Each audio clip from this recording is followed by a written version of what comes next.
เอากราบสบายดีเนาะมี FC ทั้งทางลาวทางไทยทางต่างประเทศมื้อนี้ทางลุงทงก็ได้มาเตาถ่านพ่อแม่พี่น้องผู้แม่เพิ่นย้ายเครื่องย้ายของมาเลยเอายิงตามแต่เพิ่นมาอยู่ก็อยู่เนาะพ่อแม่พี่น้องแต่ว่าทางลุงทงนี่บ่ได้ให้ผู้บ่าวเพิ่นมาอยู่นำเด้อเนาะตูบนี่ทางลุงทงให้แต่แม่อยู่แล้วก็ลุงทงก็สิมาอยู่เนาะพ่อพี่น้องเนาะผู้บ่าวเพิ่นก็บ่เกี่ยวกันเนาะตูบนี่ทางลุงทงบ่อนุญาตให้ทางผู้บ่าวของแม่เพิ่นมาอยู่เนาะพ่อพี่น้องโดยใส่เลยทางแม่แล้วก็น้องสาวเพิ่นพากันไปใส่เลยโดยบ่เปิดก็ได้แพทเพราะมันยังแจ้งอยู่เนาะยันค่ะเป็นในเฮือนมันสิมืดอย่าแล้วมันเปิดบ่ได้แล้วสบายดีเด้อเขาต้องปิดคลิปแล้วก็เปิดใหม่ได้นี่แม่เพิ่นก็ถือกุญแจมาลองซื้อแม่จะซื้อกุญแจมาหรอกว่านี่ล่ะแบบทุดักทุเลเลยเนาะนี่ขี้ดินแบบมาคนทางมายังอยู่ซะหรอย่างมากับวิธี2คนน่ะป้าโชขายให้แม่เสือคือจังเฮาก็สิเมื่อเนาะเพราะว่าเฮาถือซื้อกุญแจมาหลอกไว้เนาะเฮาทำความสะอาดเด้อแม่ป้ายแม่คือเขาป้าเนาะมีแต่ขี้ดินเบิดเนาะเสียงคอบ่มีคนอยู่แล้วก็จำเป็นมาอยู่เลยเนาะเขาก็มีอยู่ว่าบ่มีเขาแต่คือปิดเปิดแพทเขาไปเพื่อนว่ากินบ่แลกนี่แล้วกูบ่ได้มาซ้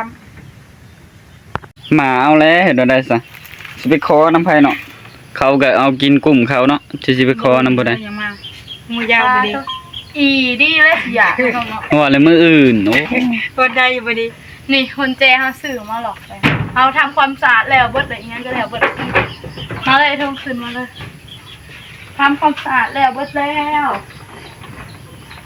ไปเดี๋ยวขึ้นมาเบิ่งเนาะไม่ได้หนีไปใส่ในโถไปสิฮู้เนาะเจ้าป้าไปใส่ซะไปป้าไว้น้องลูกนี่ในช่างนี่นะบ่เห็นแล้วก็ยาน่ะเนาะป้าไว้แบบนั้นล่ะป้าเข้ามาแล้วก็มืดตื้อเลยให้ทางแม่ไปอยู่นี่ช่วงก็อยู่นี้เฮาอยู่ห้องนี้อยู่ห้องนี้ท้องปวกมันขึ้นมาตอนไหนวะปวกมันขึ้นมาตอนไหนมันกินตอนไหนวะปวกเนาะคอยให้ก็เห็นได้ตอนมาทำความสะอาดนะห้องหับบริเห็นเลยไม่ใช่ได้โปขึ้นเลยชูเด้นี่เป็นตัวนี้เพราะว่าเขามาทำความสะอาดมันยังบริเจ้าหับไปอยู่ห้องนั่นจากกระชุ่มผ้าชิวห้องนี้น้อยชงนี่เป็นได้น้องดีไผ่อันนั้นจะมีอยู่ว่าไผ่นะบอกไผ่สุดาเป็นได้คือได้มาพี่ฮะอยู่ตาฐานมันบ่ม่วนบ่ตาฐานพุ่นนะไปบอกอีเมย์คนท้องบ่อยากขายเอาหน่อยคนร้ายน้อยชงคุณเจอันนี้เขาเอาเมื่อนะเพราะว่าคุณเจเมย์คนก็มีแหละเพราะว่าทางสาเอามาหลอกไว้มาอยู่ขันอยากมาอยู่กันนะเนาะแม่เพราะว่าเขาก็ทำความสะอาดเรียบร้อยแล้วมีแต่คนคล้องมาอยู่เลยครับโอ้โหทำมันดีถือถ้วยบ่วงมานำมันดีเลยมันก็ยามากเลยครับยามเอามาถ้วยบ่วงมาเครื่องก็เอามาหลายก่อนเลยบัดหม้อ1หม้อยังผัดบ่เอามามือโคนเจ้าชีบ่กินข้าวบ่สิกินมื้ออื่นผมว่าครับนี่ป้าเนาะทีนึงขอไม่เท่าก่อนทีก่อนยืมพูดไม่เท่าแล้ว1มื้อก็ถ้าถิ่นที่นอนก็มีแต่ขี้ต้มไม่ต้องจะต้องมาบ่นเพราะว่าคนทางมันเปื้อนเนาะทางเข้ามานะทีนี้จะบื้นเพราะนั้นยังชักมีแต่ขี้ต้มขี้เต็มจริงไหมเดี๋ยวนี้ถูกขี้ต้มอันนี้จนแดงเอาสมัยศพมันไปใส่จ้ะ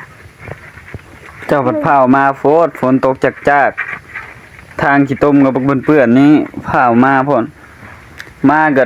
คือเก่าแล้วบ่มีไผไปตัดพื้นเฮาคิดว่าเจ้าสิมา2คนคนเช่าเลยบ่ตอนคนอยู่คนเช้าก็มันค่ำแล้วเด้บัดนี้บ่คอยว่าตอนเด็กไม่มีวันชาตูจำวันฝนเช้าแต่ค่ำบัดตอนกลางเว้นเหมือนว่าฝนตกเอาไม้มาขับมือก่อนเด้อ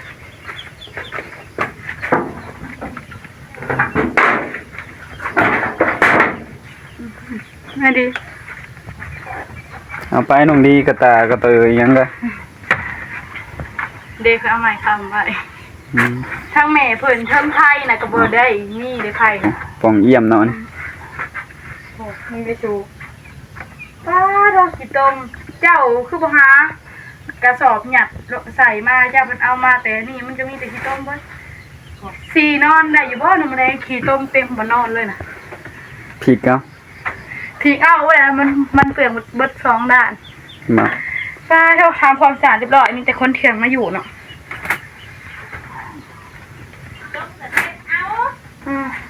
ล่างเขาเลยเจ้าก็นำมาเถอะ มันก็บ่แห้งยังมีหมองปากจะเสร็จอ่านท้อง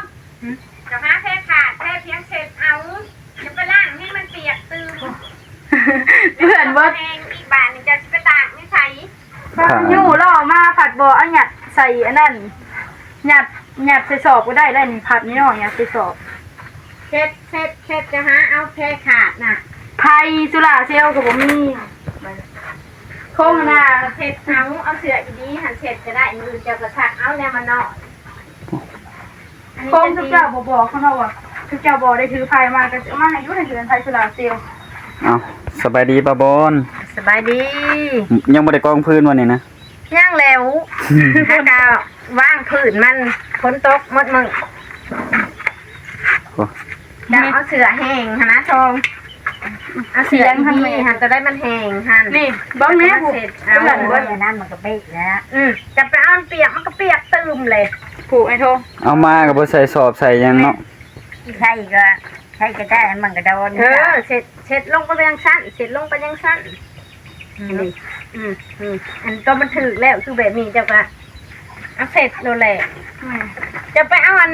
น้ำใส่นะมันแห้งบ่แห้งแล้วมันมีหมองตาปูมือได้มันแดดเจ้าจังตาเอาเสร็จพอมันนั่น พอได้นอนฮะ ผ้าได้กระตุกเอาอันผ้าผูกปุ๊กที่ตุ่มมานั่น น้องติงถ้วยเพิ่นก็อยู่น้ำน้องแล มีแต่น้องมันมี ฟันกันอยู่ฟันกันหากินมันบ่มีเสร็จเอาแบบนั้นแหละมือได้มันแดดเจ้าจังโต๊ะ สิตบตาเนาะ อืม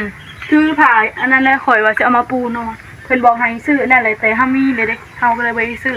ผ่านได้ เอาผ่ามันเขาเอิ้นนะมันเพิ่นบอกให้ไปซื้อนั่นแหละแต่ห้ามมีแล้วเอาไปปูห้องนั่นถ้าก็มานอนยามเผาถ่าน บนโต๊ะบนมือบนเป็น เตียงเฮาก็เอามานี่เนาะเพราะว่าพอได้นั่ง อันนี้จะเสร็จพอให้มันนั่นซื่อๆดอกมัน ๆที่เอาผ้าห้องมันปุ๊กที่ตุ่มมานั่น เด้นี่ทางนี่พี่เพื่อนบ่ได้พี่ ปุ๊กก็ได้แล้ว นี่ไอ้โททางแม่เพิ่นลุยมาตอนทางยังบ่แห้งเลย อยู่พุ่นก็จะสิหากินอยู่ไซนั่นแหละจนเราลุยมาตอนทางเปียกเลยโอ้ผานอน อยู่พี่ก็หากินซะอยู่พี่ก็มันก็บ่มีคือกันนั่นแหละ หาหน่อหมอกน้ำไม้ไปอยู่เลย นี่ได้หาหน่อไม้ยืมมอกไปพอได้กินต้มแตง อืมได้แต่หน่อหมอกหน่อไม้นั่นแหละ ได้เท่านั้นเลย คะแนนเฮ็ดทานก็ยังเฮ็ดบ่ได้ดอก คือข้างไปไม่ได้ คนปอกขี้เกียจเบิดมือบ่เป็น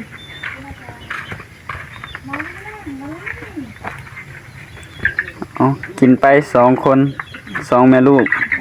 กินไปที่ได้ที่ได้ อืม เป็นปูเลยบ่เลยเป็นปูเลยแล้ว ทาน เดี๋ยวคำมาแล้วสิบ่เห็นหุงนะ เงินทุง ไผสุราเซลล์เฮาก็สากไว้อยู่เรือนเต็มเรียบร้อย ไผโซล่าก็คันเฮาได้มามื้ออื่นเฮาก็เอามาให้ใต้อยู่ดอก อยู่มีมากก็มาเลยเอามาต้มปูเลี้ยงอยู่ก็อยู่มาแต่หมด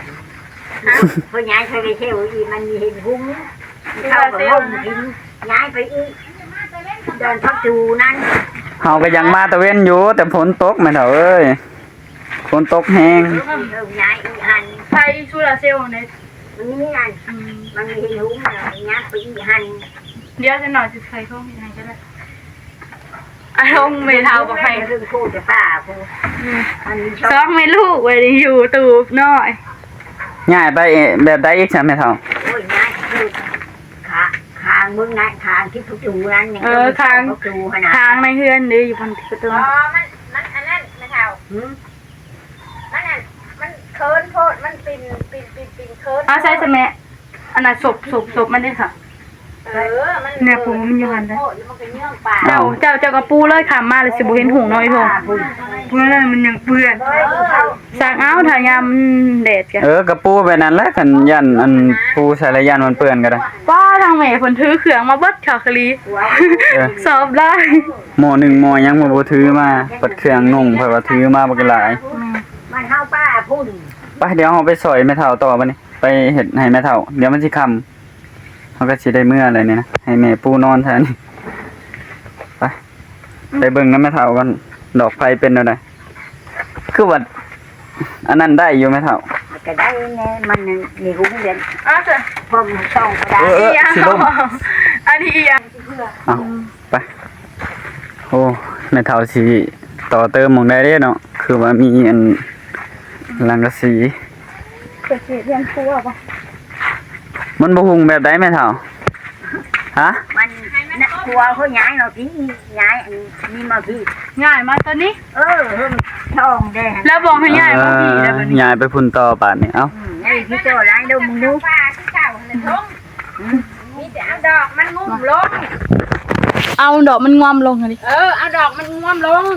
มาพี่ได้เฮ้ยเพราะเจ้าว่าเห็นหุ้งกว่าไม่บ่ชื่อ บ่เอาดอกมันงุ่มลง อันนี้ดอกมันเบิดแล้วมันยิ่งเข้าป่าพุ่น บ่ไม่พลาเนี่ยเขาเจ้าได้เขาเจ้าพ่อพลาเนี่ยมันดู อันหุงเท่านั้น ทางไม่เท่าว่า จะได้สิดี บ่เห็นหุงตอนอันน่ะกินข้าวเพิ่นว่ะเอาสะพายสุราเซลอันหน่อยเลยจ้ะ เจ้าทงเอ้ย อันนี้ใครอันนี้ ไอ้ตัวนี้ เราอยากเห็นทางขึ้นพร้อม เป็นทางช่องอันนี้นะ เอาบ่บนเพิ่นก็ ไงมึงยอมเบิ่ง ป้า ตามใจผู้อยู่ได้ ล่อทั้งแม่เพิ่น ตามใจผู้อยู่แล้วแหละ หัวก็ได้อยู่ผูก ป้าโท บัดกกน้ำคลอง จึงพ่อแล้วเนาะผ้าห่มกับเสื้อจึงเปื้อนเบิดผู้ลอกะ ป้า เบิ่ โท งหนทางแหน่ เฮามาก็จนเอาขาขึ้นโอ้ล่อเพิ่น งัวแลนอยู่เบิ่ม แม่นเขาแกงเฮาเห็นรถแกงงัวเขาคานั่นหั่นเด้อเขาอะน่ะไปแกเอาหินมาถอกใส่บนรถแกงงัวคาพุแม่เพิ่นบุมาเลยเนาะบุมาตอนนี้เลย ตอนฝนตกบุมาอยู่ตูบเนาะใครเนี่ยเฮาทำความสะอาดเรียบร้อยเนาะตูบกะ มาบ่เข้าหมดนี้เขากินเนี่ยได้จ้ะอ้าวมาพี่กับป้าสิมีข่าว แม่น ขนมอันนี้หรอหาค่ะพอได้อยู่หาทำไมขาย โหน้องมันดี คือคนออกมาน้องมันดีจะหาหยังหาหมอนเพิ่นทางในก็บ่มีแนวหลอกเนอนทางในก็หรือว่าไปซื้อแนวมาหลอกทางในบ่มันมีบ่มีนะหรือบ่มีมีนะบ่ ดอกเปลือกมันมีแล้วเราปิด มีนะทางในนี่มีเลยคิด นั่งล็อกมาแล้วเท่านั้น คิดว่าบ่มีย่านนอนกลางคืนหรือย่านหลอกบ่ได้ดอกอยู่2แม่ลูก3ย่านเด้ ยานเขาดูดูนอนแล้วเตะนี่ผู้เดียวก็มียาน โอ้ ผู้เดียวมีกี่ยานเนี่ย ย่านแล้วทำไม ยานเห็นแล้วหน้าเจอมันเอาไม้มาคัด คัดจะพุ่งพี่ไม้แข็งไข่หวาน เพิ่นไปยังเพิ่นย่านบ่เพิ่นจะมาคัน คัด2 อันผมเอง โหกลางมุ้ง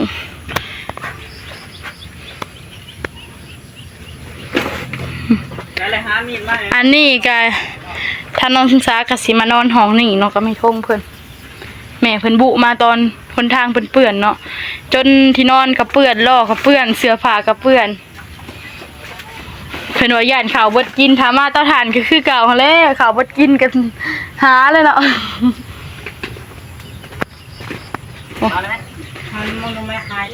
หาน้ำใหม่ขายกับนางดี2 คนโอ้ไอ้ทงเพิ่นก็ขึ้นแล้วโอ้ไม่เท่าให้แป้งอันนี้โซลาร์เซลล์ใหม่เนาะ จักผ้าเฮาไปใส่อยู่พุ่นบ่ ผ้านะ อยู่ในตู้พอเท่าดิเชื่อใส่บนไหนอีกบ่นี่ เด้แม่เฒ่านี่ให้ใส่ ใช่นี้ยานมันแจ้งมาพี่แกบุ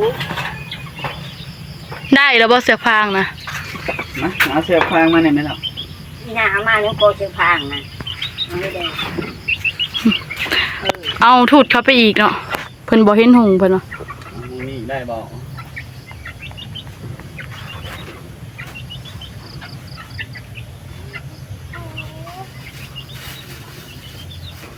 ให้ป้ายหน้าเพิ่นตัดให้เลยโทหรือว่าตัดแล้วล่ะบ่ เยอะนั่นเถอะมันหุ้งแจงเนี่ยครึ่งนึงครึ่งบ่นอนมีหุ้งกระยาเด้อพอดีเขาหุ้งบ่กินข้าวมือใจมัน อืม จะไปติด โอ้ พริกมงนี้เด้ ไอ้ทงเพิ่นกำลังมัดเลยเนาะ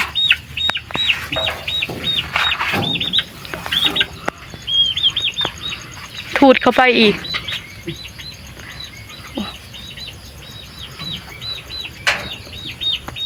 มัดไทยสุระเซลล เจ้างานกันมันมีหุ้งมันมีแร่กันมีหุ้งแค่แยกดูนี่เจ๊ไม่แตกนี่ดีที่ไหนหมดแตกเนี่ยมันหุ้งมันมีแร่มีแร่เจ๊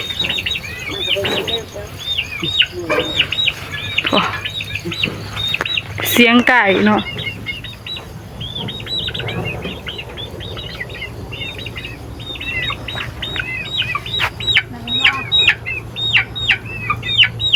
ตาเลยนะ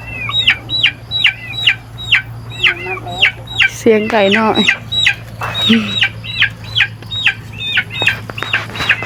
เอาทูดเข้าไปอีกตอนแรกๆก็อยู่ในนี่เนาะเพิ่นเอาทูดเข้าไปอีกอยู่พุ่นกัน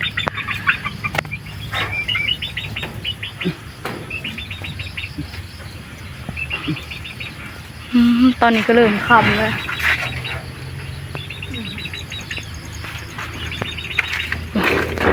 ใส่กระสีบเห็นเนาะเพราะว่าเขาไปได้มันหอมเนาะ